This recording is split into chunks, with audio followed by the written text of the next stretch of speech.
కానీ అసెంబ్లీ అనేది ఎందుకు జరుపుతూ ఉన్నాం? ఈరోజు అది అసెంబ్లీలో ఉన్న పార్టీలు ఏవి? అధికార పార్టీలు, ప్రతిపక్ష పార్టీ మాదొక్కటే ఉంది. వేరే పార్టీలు ఎక్కడున్నాయి చెప్పండి? ఉన్నాయా ఎవరన్నా? మన ప్రతిపక్ష పార్టీ అనేది ఎవరికి ఇస్తారు? మాకు ఇవ్వకపోతే ఎవరికి ఇస్తారు చెప్పు? ఉన్న వాళ్ళందరూ మంత్రివర్గంలో మంత్రివర్గ సభ్యులుగా మీరే ఉండరు, మీరే గవర్నమెంట్లో ఉండరు, అంతా మీరే రూలింగ్లో ఉండరు. మీరే ప్రతిపక్ష పాత్ర ఎట్ట పోషిస్తారు స్వామి? నాకు అర్థం కావడంలా. అధికార పార్టీ మీదే, ప్రతిపక్ష పార్టీ మీదే, డబుల్ యాక్షన్ ఇదేమన్నా? హీరో నువ్వే.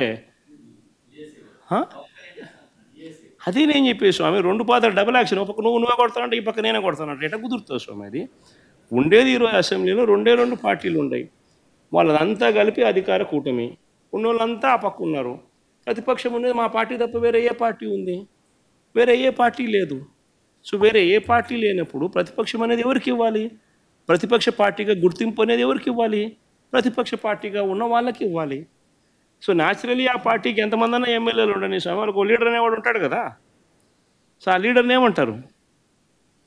ప్రతిపక్ష నాయకుడనే అంటారు కదా, వేరే పేరు ఏమన్నా అంటారా?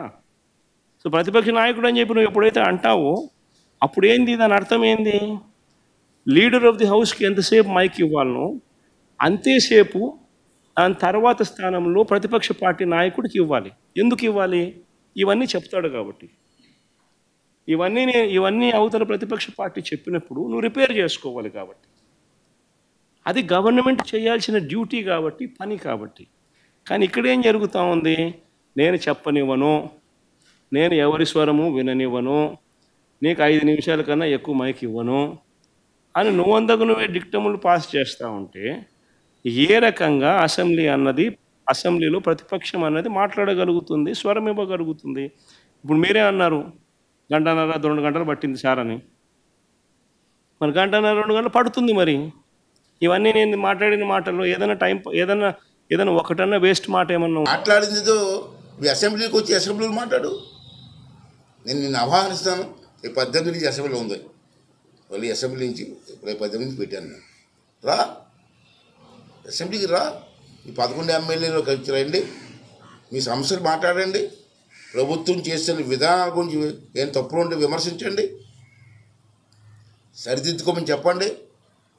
అసెంబ్లీలో మాట్లాడుతూ ఉన్నటువంటి ఉపయోగం ఏంటంటే అక్కడ మంత్రులు ఉంటారు, ముఖ్యమంత్రి ఉంటారు, డిప్యూటీ ముఖ్యమంత్రి ఉంటాడు, అధికారులు ఉంటారు.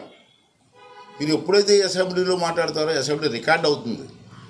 దానికి వెంటనే మంత్రి గారి సమాధానం చెప్పాలి. అసెంబ్లీలో ఉన్నట్టు చెప్తాడు, లేకపోతే పరిశీలిస్తానండి, తప్పనిసరి చేస్తానని మంత్రి గారు సమాధానం చెప్తారు. మరి నువ్వు ధైర్యంగా అసెంబ్లీలో అడుగు పెట్టకుండా, నీ సమస్యలు చెప్పకుండా బయటని ప్రెస్ మీట్లు పెట్టి మాట్లాడితే ఎంతవరకు సపోండి? ఒక వేదిక ఉంది మనకి, అఫీషియల్ వేదిక, రాజ్యాంగం మనకి ఇచ్చిన వేదిక అసెంబ్లీ. అసెంబ్లీలో మాట్లాడి దమ్ము లేదా నీకు? అసెంబ్లీలో తప్పులు జరిగితే ప్రభుత్వాన్ని నిలదీసే దమ్ము కానీ ధైర్యం కానీ లేదా నీకు? రా, దమ్ముంటే రా, రేపు అసెంబ్లీకి 18 రా, వచ్చి మాట్లాడు, సమస్యలు మాట్లాడు. సమస్యలు ఉంటే అసెంబ్లీలో చెప్పు. ఇంకా ప్రభుత్వం ఇంకా బాగా పనిచేయాలంటే ఏమి సూచనలు చేయి. మంచి సూచనలు అయితే ఆ సూచనలు కూడా మేము పరిగణలోకి తీసుకుంటాం. అంతేగాని అసెంబ్లీకి రాను, నేను ఇంట్లోనే కూర్చుంటాను, శవాలు అక్కడ ఉంటే అక్కడికి వెళ్తాను, నేను అసెంబ్లీకి రాను నేను అని చెప్పడం మూర్ఖత్వం అవుతుంది, పద్ధతి కాదు. ఏ రాజకీయ పార్టీకి కూడా పద్ధతి కాదు. అన్ని రాజకీయ పార్టీలు కూడా ఒకే దృక్పథంతో ఉండాలా. అదేంటంటే ఈ రాష్ట్రం బాగుండాలా, మన తెలుగు రాష్ట్రం బాగుండాలా, మన తెలుగు ప్రజలు బాగుండాలా అని ఆ కోరుకోవాలి తప్పించి ఈ విధంగా వినాశనాన్ని కలిగించడం మంచిది కాదని చెప్పి జగన్మోహన్ రెడ్డి గారికి తెలియజేస్తూ, రేపు 18 అసెంబ్లీ ఉంది, రండి, నేను మనస్ఫూర్తిగా ఆహ్వానిస్తున్నాను. రండి, మాట్లాడండి. మిగతా ఎమ్మెల్యేలకి ఎంత టైం ఇస్తానో ఆ టైం మీకు ఇస్తాను. ఓపెన్గా మాట్లాడండి. తప్పులు అని చెప్పండి. అసెంబ్లీలో ఇంకా మంచి సూచనలు చెప్పండి.